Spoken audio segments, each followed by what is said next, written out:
पहलगाममध्ये पर्यटनासाठी गेलेले डोंबिवलीचे हेमंत जोशी यांचा या दहशतवादी हल्ल्यामध्ये मृत्यू झाला। हल्ल्याची बातमी कळताच हेमंत जोशींच्या मित्रांनी त्यांना संपर्क करण्याचा प्रयत्न केला। त्यांचे स्टेटस पाहिले, मोबाईलवर तुम्ही सुखरूप आहात का असे मेसेज पाठवले, मात्र मेसेज पोहोचले नाही, संपर्क झाला नाही, कॉल लागले नाही, कारण मुलाची 10वीची परीक्षा संपली होती। हेमंत जोशी काश्मीरला फिरण्यासाठी गेले होते, मात्र त्या ठिकाणी त्यांचा अशा प्रकारे या दहशतवादी हल्ल्यामध्ये मृत्यू झालाय। कुणाला माहित होतं की मुलाची परीक्षा संपली आणि त्यांचं हे पर्यटन त्यांच्या आयुष्यातलं शेवटचं पर्यटन बनणार आहे। स्टेटस पाहिलं मी तर स्टेटसमध्ये त्याचे काश्मीरचे फोटो होते, म्हणजे प्लेनची ट्रॅव्हलचं, तिथे पहलगावमध्ये ज्या हॉटेलमध्ये होते तिथे त्यांचा ग्रुप फोटो होता।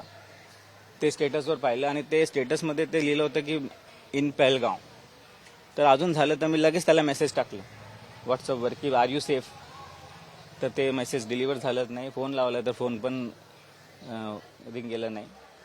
आणि मग नंतर मला शेजारीने सांगितलं की असं असं झालं आहे, असंच आहे, आणि मग टोटली शॉक्ड।